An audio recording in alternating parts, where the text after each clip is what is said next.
desidido ang pamahalaan na mawakasan ang involuntary hunger o gutom sa bansa. Kaya naman pinalawak ang walang gutom program at inilunsad na rin ito sa Cebu kasabay ng Benteng Bigas Meron na program. Yan ang sentro ng balita ni Jessie Atienza ng PTV Cebu. Bit-bit ang kanilang electronic benefit transfer o EBT cards, sabik na pumila at kumuha ng mga pagkain kabilang sa Go, Grow at Glow Food ang mga benepisyaryo ng walang gutong program ng DSWD sa harap ng Cebu City Hall. Isa ito sa flagship program ng DSWD na naglalayong matugunan ang problema sa gutom ng mga kababayang nasa 8,000 pesos pababa ang kinikita kada buwan sa pamilyang may 5 miyembro.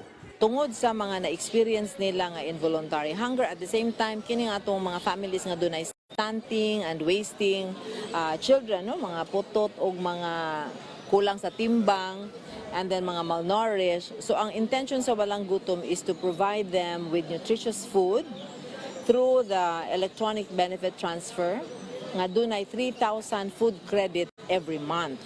So ang mga identified beneficiaries sa DSWD, mauni sila ang mahatagan sa maong electronic benefit transfer card. Sa tala ng DSWD Region 7, nasa mahigit 32,000 na mga identified beneficiaries sa rehiyon ang makakatanggap ng 3,000 pesos worth of credits kada buwan. Kabilang sa maaaring ma-redeem na produkto ay ang 20 pesos kada kilong bigas na rice program ni Pangulong Ferdinand R. Marcos Jr. Ang mahitabo, sir, ang kanang 50%, which is 1,500, no? Kay di ba ang 3,000, 50% carbo. So that is 1,500. Of that 1,500, they can enjoy 20 kilos worth of 20 pesos nga rice through the Kadiwa. Bagay na ikinatuwa ng mga benepisyaryo gaya ni Nanay Emiliana na bumiyahe pa mula sa lungsod ng Talisay. Nalipay kay ko, sir. Uy, kay lisod kayo ni sir. Nagatabang yung maayo. Uy, kabutang nga kalipay kay dako na kay nagtabang na sir. Pila mo sa inyong pamilya?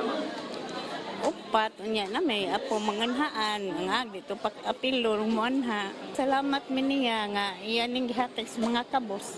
Nga, malipay sa mi ba, nga kaniya.